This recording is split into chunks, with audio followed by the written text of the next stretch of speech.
ಪೂಜ್ಯಾಯ ರಾಘವೇಂದ್ರಾಯ ಸತ್ಯಧರ್ಮರತಾಯ ಚ ಭಜತಾಂ ಕಲ್ಪವೃಕ್ಷಾಯ ನಮತಾಂ ಕಾಮಧೇನುವೆ. ಓಂ ಶ್ರೀ ಗುರು ರಾಘವೇಂದ್ರಾಯ ನಮಃ. ಎಲ್ಲರಿಗೂ ರಾಯರ ಅನುಗ್ರಹ ಚಾನಲ್ಗೆ ಸ್ವಾಗತ. ಹಾಗೆ ಇನ್ನೂ ಯಾರೆಲ್ಲ ಚಾನಲ್ನ ಸಬ್ಸ್ಕ್ರೈಬ್ ಮಾಡ್ಕೊಂಡಿಲ್ವೋ ದಯವಿಟ್ಟು ಸಬ್ಸ್ಕ್ರೈಬ್ ಮಾಡ್ಕೊಳ್ಳಿ. ಜೊತೆಗೆ ವಿಡಿಯೋಗೊಂದು ಲೈಕ್ ಮಾಡಿ. ಬನ್ನಿ ಇವತ್ತಿನ ವಿಡಿಯೋನ ಶುರು ಮಾಡೋಣ.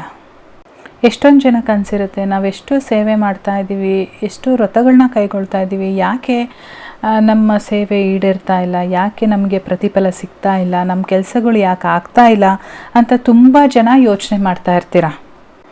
ಆದರೆ ಸೇವೆನ ಹೇಗೆ ಮಾಡಬೇಕು ಅನ್ನೋ ವಿಷಯನ ಕೆಲವರು ಒಂದಷ್ಟು ವಿಷಯನ ತಲೆಯಲ್ಲಿ ಇಟ್ಕೋಬೇಕಾಗತ್ತೆ. ಯಾವ್ಯಾವ ವಿಷಯನ ತಲೆಯಲ್ಲಿ ಇಟ್ಕೋಬೇಕು ಅನ್ನೋದನ್ನು ನಾನಿವತ್ತು ತಿಳಿಸ್ಕೊಡ್ತಾ ಇದ್ದೀನಿ. ನಾನಿವತ್ತು 8 ವಿಷಯಗಳ ಬಗ್ಗೆ ಮಾತಾಡ್ತೀನಿ. ಆ 8 ವಿಷಯನ ನೀವೇನಾದರೂ ತಲೆಯಲ್ಲಿ ಇಟ್ಕೊಂಡು ಅದೇ ಥರ ನೀವು ನಡ್ಕೊಂತು ಅಂತಲೇ ಆದರೆ ಖಂಡಿತವಾಗ್ಲೂ ರಾಯರು ನಿಮ್ಮ ಏನು ಕೆಲಸನ ಆಗಬೇಕು ಅಂತ ಹೇಳಿ ಸೇವೆ ಮಾಡ್ತಾ ಇರ್ತೀರ ಆ ಕೆಲಸ ಖಂಡಿತವಾಗ್ಲೂ ಆಗುತ್ತೆ. ನೀವು ಈ 8 ವಿಷಯಗಳನ್ನ ರಾಯರಿಗೆ ನೀವು ಅರ್ಪಿಸಿದರೆ ರಾಯರು ಅದನ್ನು ಬೊಕ್ಸೇಲಿ ಇಸ್ಕೊಂಡು ಅವ್ರು ಏನು ರಾಮದೇವರು ಸೇವೆ ಮಾಡ್ತಾ ಇರ್ತಾರಲ್ವ, ರಾಮದೇವರವರ ಪಾದ ಸೇವೆಗೆ ಅರ್ಪಿಸ್ತಾರಂತೆ. ಈ 8 ವಿಷಯಗಳನ್ನ ನೀವೇನು ರಾಯರಿಗೆ ಅರ್ಪಿಸ್ತೀರಾ ಆ 8 ವಿಷಯಗಳನ್ನ ರಾಯರು ನಿಮ್ಮಿಂದ ತಗೊಂಡು ರಾಮದೇವರ ಪಾದ ಸೇವೆಗೆ ಅವರು ಅದನ್ನು ಅರ್ಪಣೆ ಮಾಡಿ ನಿಮ್ಮ ಕೆಲಸನ ಮಾಡಿಕೊಡ್ತಾರಂತೆ. ಈ ವಿಷಯನ ಕೇಳ್ತಾ ನನಗೆಷ್ಟು ನಾನೇ ಭಾವುಗಳಾದೆ ಅಂತ ಅಂದರೆ ಖಂಡಿತವಾಗ್ಲೂ ಹೌದಲ್ವಾ, ನಾವು ಸುಮ್ಮನೆ ಪೂಜೆ ಮಾಡೋದಕ್ಕೂ ಈ ಥರ ವಿಷಯಗಳನ್ನ ನಾವು ಮನಸ್ಸಲ್ಲಿ ಇಟ್ಕೊಂಡು ಮಾಡೋದಕ್ಕೂ ಎಷ್ಟು ವ್ಯತ್ಯಾಸ ಇದೆ ಅಂತ ನನಗೆ ಅನ್ಸೋಕ್ಕೆ ಶುರುವಾಯಿತು. ಹಾಗಾಗಿ ನಿಮಗೂ ಕೂಡ ಹೇಳ್ತಾ ಇದ್ದೀನಿ ನಾನಿವತ್ತು, ಯಾಕೆ ನಮ್ಮ ಕೆಲಸಗಳಾಗ್ತಾ ಇಲ್ಲ, ನಾವು ಏನು ವಿಷಯಗಳನ್ನ ತಲೆಯಲ್ಲಿ ಇಟ್ಕೊಂಡು ಪೂಜೆ ಮಾಡಬೇಕು ಅನ್ನೋದನ್ನು ಹಾಗೆ ಸೇವೆ ಮಾಡಬೇಕು ಅನ್ನೋದನ್ನು ತಿಳಿಸ್ಕೊಡ್ತಾ ಇದ್ದೀನಿ. ಬನ್ನಿ ಹಾಗಾದರೆ ಆ 8 ವಿಷಯಗಳು ಏನೇನು ಅಂತೇಳಿ ನೋಡ್ಕೊಳ್ಳೋಣ. ನಾವು ಸೇವೆನ ಶುರು ಮಾಡೋದಕ್ಕಿಂತ ಮುಂಚೆ ಅಥವಾ ವ್ರತನ ಶುರು ಮಾಡೋದಕ್ಕಿಂತ ಮುಂಚೆ ಹೇಗೆ ಮನೆಯನ್ನೆಲ್ಲ ಸ್ವಚ್ಛ ಮಾಡಿಕೊಂಡು ನಾವು ಸ್ವಚ್ಛ ಆಗಿ ದೇವ್ರ ಮನೆ ಸ್ವಚ್ಛ ಮಾಡಿ ದೇವ್ರ ಫೋಟೋ, ರಾಯರ ಫೋಟೋ ಮತ್ತು ಅಥವಾ ರಾಯರ ವಿಗ್ರಹ ಇದ್ದರೆ ಅಭಿಷೇಕ ಎಲ್ಲ ಮಾಡ್ತೀವೋ ಅದ್ರ ಜೊತೆಗೆ ಅದೇ ಥರ ನಾವು ನಮ್ಮ ಮನಸ್ಸನ್ನು ಕೂಡ ಶುದ್ಧಿಯಾಗಿ ಇಟ್ಕೊಳ್ಬೇಕಾಗತ್ತೆ. ಯಾವಾಗಲೂ ಆಗಲಿಲ್ಲ ಅಂದರೆ ಅಟ್ಲೀಸ್ಟ್ ನಾವು ಎಷ್ಟು ದಿನ ವ್ರತ ಸಂಕಲ್ಪ ಮಾಡ್ಕೊಂಡಿರ್ತೀವಿ ಅಷ್ಟು ದಿನನಾದರೂ ನಾನೀಗ ಹೇಳ್ತಕ್ಕಂಥ ವಿಷಯಗಳನ್ನ ತಲೆಯಲ್ಲಿ ಇಟ್ಕೊಂಡು ದಯವಿಟ್ಟು ಅದೇ ಥರ ಸೇವೆಗಳನ್ನ ಮಾಡಿ. ಮೊದಲನೇದಾಗಿ ಅಹಿಂಸ ಪ್ರಥಮಂ ಪುಷ್ಪಂ ಅಂತ ಹೇಳ್ತಾರೆ. ಅಂದರೆ ರಾಯರಿಗೆ ಇದನ್ನು 8 ಪುಷ್ಪಗಳು ಅಂತಲೂ ಕೂಡ ಹೇಳ್ತಾರೆ. ಈ 8 ಪುಷ್ಪಗಳನ್ನ ಅರ್ಪಿಸಿದರೆ ರಾಯರು ಬೇಗ ಒಲಿತಾರೆ ಅಂತಲೂ ಕೂಡ ಹೇಳ್ತಾರೆ. ಹಾಗಾಗಿ ಅಹಿಂಸ ಪ್ರಥಮಂ ಪುಷ್ಪಂ ಅಂತ ಕೂಡ ಕರೀತಾರೆ. ಈ ಅಹಿಂಸೆನ ನಾವು ಗೆಲ್ಲಬೇಕು. ಯಾರು ಅಹಿಂಸೆನ ಗೆಲ್ತಾರೆ ಅಹಿಂಸೆನ ಗೆದ್ದವನೇ ಸರ್ವಶ್ರೇಷ್ಠ. ಯಾರಿಗೂ ಕೂಡ ನಾವು ಶಾರೀರಿಕವಾಗಿ ಆಗಲಿ ಅಥವಾ ಮಾನಸಿಕವಾಗಿ ಆಗಲಿ ಹಿಂಸೆನ ಮಾಡಬಾರ್ದು. ಅದು ಮನುಷ್ಯರಾದರೂ ಸರಿ ಅಥವಾ ಪ್ರಾಣಿ ಪಕ್ಷಿಗಳಾದರೂ ಸರಿ ಅಥವಾ ಗಿಡ ಮರಗಳಾದರೂ ಸರಿ, ಯಾರಿಗೂ ಕೂಡ ನಾವು ಹಿಂಸೆನ ಕೊಡಬಾರ್ದು. ಮತ್ತು ಎರಡನೇದು ಇಂದ್ರಿಯ ನಿಗ್ರಹ ಅಂತ ಹೇಳ್ಬಿಟ್ಟು, ಈ 2ನೇ ಅಂಶ ಬಂದ್ಬಿಟ್ಟು ಇಂದ್ರಿಯ ನಿಗ್ರಹ. ನಮಗೆ 5 ಇಂದ್ರಿಯಗಳಿದೆ ಅಲ್ವಾ, ಯಾವ ಇಂದ್ರಿಯಗಳಿಂದನೂ ಕೂಡ ಕೆಟ್ಟ ಕೆಲಸ ಮಾಡಬಾರ್ದು. ಕೆಟ್ಟದ್ದನ್ನು ಕೇಳೋದಾಗಲಿ, ಕೆಟ್ಟದ್ದನ್ನು ಮಾತಾಡೋದಾಗಲಿ, ಕೆಟ್ಟದ್ದನ್ನು ನೋಡೋದಾಗಲಿ ಅದು ಏನೂ ಕೂಡ ನಾವು ಮಾಡಬಾರ್ದು.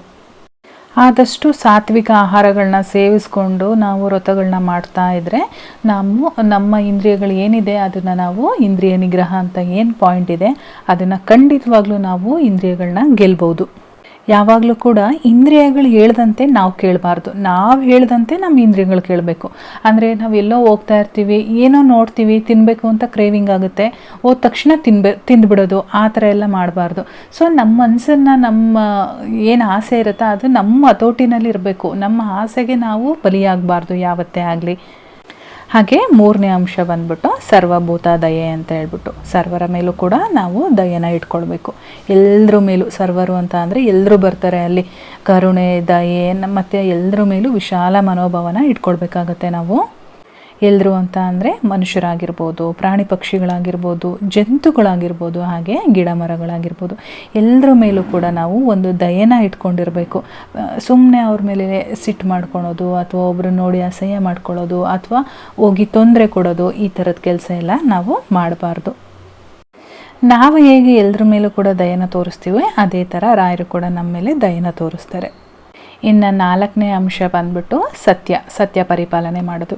ಈ ವಿಷಯವಂತೂ ನಾನು 100% ನಂಬ್ತೀನಿ. ಯಾಕೆ ಅಂತ ಅಂದರೆ ನಾನು ಕೂಡ ಅದೇ ದಾರಿಲಿ ಹೋಗ್ತಾ ಇರೋ ಅಂಥವಳು. ಯಾವಾಗಲೂ ಕೂಡ ನಾವು ಸತ್ಯದ ದಾರಿಲಿದ್ದಾಗ ನಾವು ಏನೇ ಕಷ್ಟದಲ್ಲಿದ್ದರೂ ಕೂಡ ದೇವರು ಯಾವುದೋ ಒಂದು ರೂಪದಲ್ಲಿ ಬಂದು ನಮ್ಮನ್ನು ಕೈ ಹಿಡಿತಾನೆ. ಇದು ನನಗೆ ಎಕ್ಸ್ಪೀರಿಯೆನ್ಸ್ ಆಗಿಬಿಟ್ಟಿದೆ. ನನ್ನ ಎಕ್ಸ್ಪೀರಿಯೆನ್ಸ್ ಪ್ರಕಾರನೇ ಹೇಳ್ತಾ ಇದ್ದೀನಿ. ಹಾಗಾಗಿ ನಾನು ಸತ್ಯ ಬಿಟ್ಟು ಬೇರೆ ದಾರಿಲಿ ಹೋಗಲ್ಲ. ನಿಮಗೂ ಕೂಡ ನಾನು ಅದನ್ನೇ ಹೇಳ್ತೀನಿ. ಸತ್ಯ ಪರಿಪಾಲನೆ ಮಾಡಿದ್ದೇ ಆದಲ್ಲಿ ನೀವು ಖಂಡಿತವಾಗ್ಲೂ ರಾಯರನ್ನು ಗೆಲ್ಬೋದು. ಕೆಲವ್ರು ಇರ್ತಾರೆ ಒಳಗೊಂದು ಹೊರಗೊಂದು. ಆ ಒಳಗಡೆ ಮನಸ್ಸಲ್ಲಿ ಒಂದು ವಿಷಯ ನಡೀತಾ ಇರುತ್ತೆ, ಹೊರಗಡೆ ಇನ್ನೇನೋ ಹೇಳ್ತಾ ಇರ್ತಾರೆ. ಆ ಒಳಗಡೆ ಏನು ಸತ್ಯ ಅಡಗಿದೆ ಅದನ್ನು ಮುಚ್ಚಿಟ್ಟಿರ್ತಾರೆ. ದಯವಿಟ್ಟು ಹಂಗೆ ಮಾಡ್ಕೋಬೇಡಿ.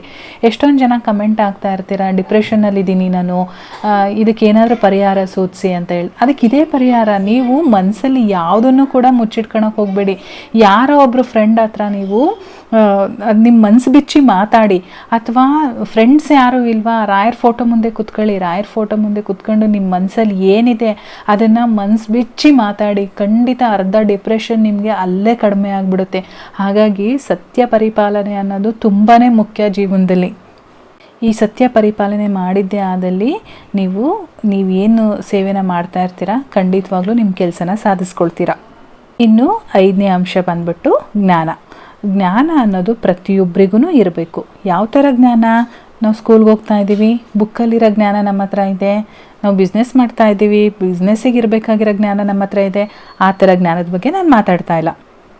ಇಲ್ಲಿ ಜ್ಞಾನ ಅಂತ ಅಂದರೆ ನಾನು ದೇವ್ರ ದಾಸ, ನಂದೇನೂ ಇಲ್ಲ ಭೂಮಿ ಮೇಲೆ, ಅವನು ಆಡಿಸ್ದಂಗೆ ನಾನು ಆಡ್ತಾ ಇದ್ದೀನಿ ಅನ್ನೋ ಜ್ಞಾನ ನಮ್ಮ ಮನಸ್ಸಲ್ಲಿ ಇರಬೇಕು. ಆವಾಗ ನಾವು ಯಾವುದೇ ರೀತಿ ಕೆಟ್ಟ ಕೆಲಸಗಳು ನಮ್ಮ ಕೈಲಾಗಲ್ಲ.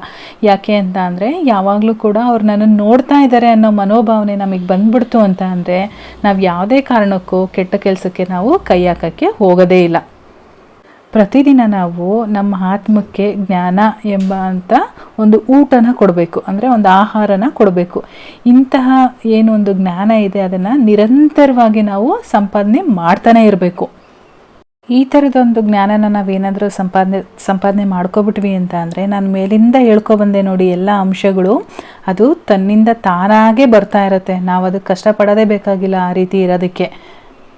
ಇನ್ನು 6ನೇ ಪಾಯಿಂಟ್ ಬಂದ್ಬಿಟ್ಟು, ಅಂದರೆ 6ನೇ ಅಂಶ ಬಂದ್ಬಿಟ್ಟು ತಪಸ್ಸು ಅಂತ ಅಂದರೆ ನಿಮಗೆ ಗೊತ್ತೇ ಇರುತ್ತೆ ಅಲ್ವಾ. ತಪಸ್ಸು ಮಾಡೋದ್ರಿಂದ ದೇವ್ರನ್ನ ಒಲಿಸ್ಕೊತಾ ಇದ್ರು ಆವಾಗಿನ ಕಾಲದಲ್ಲಿ. ರಾವಣ ಅಷ್ಟು ಕೆಟ್ಟವನಾದರೂ ಕೂಡ ತಪಸ್ಸು ಮಾಡಿ ಶಿವನ ಒಲಿಸ್ಕೊಂಡು ಅವನಿಗೆ ಬೇಕಾದ ವರನ ಪಡ್ಕೋತಾರೆ. ಆ ತಪಸ್ಸಿಗೆ ಅಂಥ ಒಂದು ಶಕ್ತಿ ಇದೆ. ಇನ್ನು ನಾವು ತಪಸ್ಸು ಮಾಡಿದರೆ ನಮಗೆ ವರ ನೀಡಲ್ವಾ? ಖಂಡಿತವಾಗ್ಲೂ ವರ ನೀಡ್ತಾರೆ. ಹಾಗಾಗಿ ತಪಸ್ಸು ಅಂತ ಅಂದರೆ ನಾನಿಲ್ಲಿ ನೀವು ಧ್ಯಾನ ಕೂತ್ಕೊಂಡು ಆವಾಗಿನ ಕಾಲದಲ್ಲಿ ಮಾಡ್ತಾ ಇದ್ರಲ್ಲ ಆ ರೀತಿ ಮಾಡಿ ಅಂತ ಅಲ್ಲ. ನಿಮ್ಮ ಕೆಲಸ ಏನಿದೆ ಆ ಕೆಲಸನ ನೀವು ತಪಸ್ಸಿನ ಥರ ಮಾಡಬೇಕು ಅಂತ. ಅಂದರೆ ನಿರಂತರವಾಗಿ ನೀವು ಆ ಕೆಲಸನ ಮಾಡ್ತಾನೆ ಇರಬೇಕು. ಆವಾಗ ಮಾತ್ರ ಅದೊಂದು ತಪಸ್ಸಾಗೋದು, ಅದಕ್ಕೆ ಒಂದು ಯಶಸ್ಸು ಅಂತೇಳಿ ಸಿಗೋದು. ಇನ್ನು 7ನೇ ಅಂಶ ಬಂದ್ಬಿಟ್ಟು ಕ್ರಿಯೆ. ಈಗ ನಾನು ಆಗಲೇ ಹೇಳ್ದೆ ಅಲ್ವಾ ತಪಸ್ಸು ಹೇಗಿರಬೇಕು ಅಂತ. ಕ್ರಿಯೆ ಅದಕ್ಕೆ ಸಂಬಂಧಪಡುತ್ತೆ. ಕ್ರಿಯೆ ಅಂತ ಅಂದರೆ ನಾವು ಯಾವಾಗಲೂ ಕೆಲಸ ಮಾಡ್ತಾ ಇರಬೇಕು. ಅಂದರೆ ನಾವು ಉದ್ಧಾರ ಅಂತ ಕೆಲಸ ಮಾಡಬೇಕು. ಅಂದರೆ ಬೇರೆಯವ್ರಿಗೆ ಕೆಟ್ಟದಾಗ ಅಂತ ಕೆಲಸ ಮಾಡಬಾರ್ದು. ನಾವು ಉದ್ಧಾರ ಆಗಬೇಕು ಅಂತ ಅಂದರೆ ಆದಷ್ಟು ಬೇರೆಯವ್ರಿಗೆ ಸಹಾಯ ಮಾಡುವಂತಹ ಕೆಲಸಗಳನ್ನ ನಾವು ಮಾಡ್ತಾ ಇರಬೇಕು. ಯಾವಾಗಲೂ ಕೂಡ ಸಮಯ ವ್ಯರ್ಥ ಮಾಡ್ದಂಗೆ ನಾವು ಕೆಲಸನ ನಿರಂತರವಾಗಿ ಮಾಡ್ತಾ ಇರಬೇಕು. ಇದನ್ನು ಕ್ರಿಯೆ. ಇನ್ನು ಕೊನೆಯದಾಗಿ 8ನೇ ಅಂಶ ಬಂದ್ಬಿಟ್ಟು ಧ್ಯಾನ. ನಿತ್ಯವೂ ಕೂಡ ನಾವು ಧ್ಯಾನ ಮಾಡಲೇಬೇಕು. ಯಾವ ರೀತಿ ಮಾಡ್ತೀರಾ ಅಂತ ನನಗೆ ಗೊತ್ತಿಲ್ಲ. ಒಟ್ಟಿಗೆ ನಿಮ್ಮ ಕೈಲಿ ಎಷ್ಟು ಸಾಧ್ಯ ಆಗುತ್ತೋ ಅಷ್ಟು 5 ನಿಮಿಷ ಮೊದಲು ಕೂರೋಕ್ಕೆ ಕಷ್ಟ ಆಗುತ್ತೆ. ಮೊದಲನೇ ದಿನ 5 ನಿಮಿಷ ಕೂರೋಕ್ಕಾಗಲ್ಲ, ಮನಸ್ಸು ಚಂಚಲ ಆಗ್ತಾ ಇರುತ್ತೆ. ಅದನ್ನೆಲ್ಲ ಮಾಡಲೇಬೇಕು. ಫಸ್ಟ್ನೇ ದಿನವೇ ಅರ್ಧ ಗಂಟೆ ಕೂತ್ಕೊಂಡು ನಾವು ಧ್ಯಾನ ಮಾಡ್ತೀವಿ ಅಂತ ಅಂದರೆ ಅದು ಸಾಧ್ಯ ಇಲ್ಲ. ಮೊದಲನೇ ದಿನ 5 ನಿಮಿಷ, ಹಾಗೆ 2ನೇ ದಿನ 10 ನಿಮಿಷ, 15 ನಿಮಿಷ, 20 ನಿಮಿಷ, 30 ನಿಮಿಷ, ಗಂಟೆಗಳ ಕಾಲ ಈ ರೀತಿ ನೀವು ಧ್ಯಾನ ಮಾಡ್ದಂಗೆ ಸಮಯ ಹೆಚ್ಚಿಸ್ತಾ ಹೋಗ್ತಾ ಇರ್ತೀರ. ಹಾಗೆ ನೀವು ಧ್ಯಾನದಲ್ಲಿ ಮಗ್ನರಾಗ್ತಾ ಇರ್ತೀರ.